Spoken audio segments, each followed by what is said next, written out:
ਸਾਹ ਲੈਣ ਦੀ ਮੌਜ ਹੈ ਉਹ ਦੁਨੀਆ 'ਚ ਕਿਤੇ ਹੋਰ ਨਹੀਂ ਲੱਭਦੀ। ਇਹੋ ਜਿਹਾ ਇੱਕ ਗੀਤ ਹੈ ਜਿਹਦੇ ਨਾਲ ਢੁੱਕਦੀਆਂ ਦੋ ਲਾਈਨਾਂ ਨੇ ਜਿਹੜੀਆਂ ਗੁਰਦਾਸ ਮਾਨ ਸਾਹਿਬ ਕਹਿੰਦੇ ਲੈ ਆਉਣਾ ਕੀ ਹੋ ਗਿਆ, ਲੈ ਆਉਣਾ कि तुम्हारे शहर में आकर हम तो अपने गांव से भी गए, मकान की तलाश में पेड़ों की छांव से भी गए। हाँ जी बाबा जी।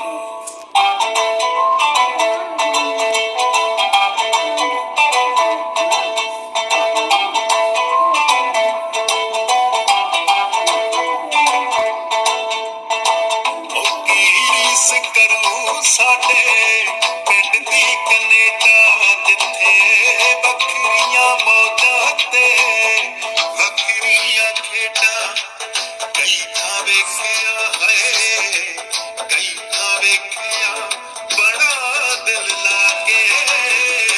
ਮਿੱਤਰਾਂ ਦੇ ਪਿੰਡ ਵਰਗਾ ਕਿਤੇ ਆਉਣਾ ਨਹੀਂ ਨਜ਼ਾਰਾ ਜਾ ਕੇ, ਮਿੱਤਰਾਂ ਦੇ ਪਿੰਡ ਵਰਗਾ ਕਿਤੇ ਆਉਣਾ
ਨਹੀਂ ਨਜ਼ਾਰਾ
ਨੀ ਕਦੋਂ ਚੜ੍ਹੇਗੀ ਸੋਹਣੇ ਸੱਜਣਾ ਦੇ ਨਾਲ ਸਾਡੀ ਅੱਖ ਕਦੋਂ ਲੜੇਗੀ ਜੀ ਨੂੰ ਪੈ ਗਏ ਸੀ ਹੋਏ ਬਾਬੇ ਪੈ ਗਏ ਸੀ ਜ਼ਿੰਦਗੀ ਬਣਾ ਕੇ ਮਿੱਤਰਾਂ ਦੇ ਪਿੰਡ ਵਰਗਾ ਕਿਤੇ ਆਉਣਾ ਨਹੀਂ ਨਜ਼ਾਰਾ ਜਾ ਕੇ ਮਿੱਤਰਾਂ ਦੇ ਪਿੰਡ ਵਰਗਾ ਕਿਤੇ ਆਉਣਾ ਨਹੀਂ ਨਜ਼ਾਰਾ ਜਾ ਕੇ ਮਿੱਤਰਾਂ ਦੇ ਪਿੰਡ ਵਰਗਾ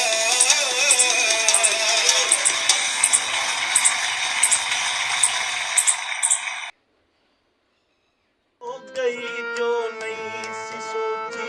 ਦਿਲ ਦੀ ਏ ਵੰਡ ਅਨੋਖੀ ਹੋ ਗਈ ਜੋ ਨਹੀਂ ਸੀ ਸੋਚੀ ਖੁਸ਼ੀਆਂ ਦੇ ਭੁੱਲ ਗੀਤ ਗਏ ਫਰਿਆਦਾਂ ਰਹਿ ਗਈਆਂ ਫੁੱਲਾਂ ਵਰਗੇ ਲੋਕ ਛੜ ਗਏ ਯਾਦਾਂ ਰਹਿ ਗਈਆਂ ਬਸ ਯਾਦਾਂ ਰਹਿ ਗਈਆਂ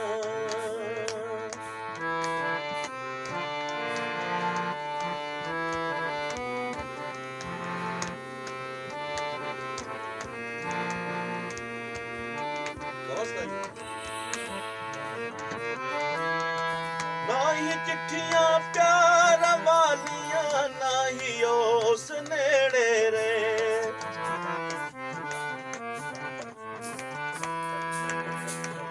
ਨਾ ਹੀ ਚਿੱਠੀਆਂ ਪਿਆਰ ਵਾਲੀਆਂ ਨਾ ਹੀ ਉਸ ਨੇੜੇ ਰੇ ਨਾ ਆਟਾ ਵਿੱਚ ਇੱਕ ਨਾਲੀ ਪੁੜਕੇ ਨਾ ਬੋਲੇ ਕੰਬ ਨੇਰੇ ਤੇ ਨਾ ਉਹ ਸੱਚੀਆਂ ਸੋਹਣੀਆਂ ਹੀਰਾਂ ਪੈਸੇ ਦੇ ਬਸ ਰੌਲੇ ਨੇ ਪੈਸਾ ਨਾ ਜਿੰਨ ਚਾਈ ਜਾਂਦਾ ਬੰਦੇ ਕੱਥੋਂ ਹੌਲੇ ਨੇ ਅੱਖੀ ਨੀਂਦਰ ਪੈ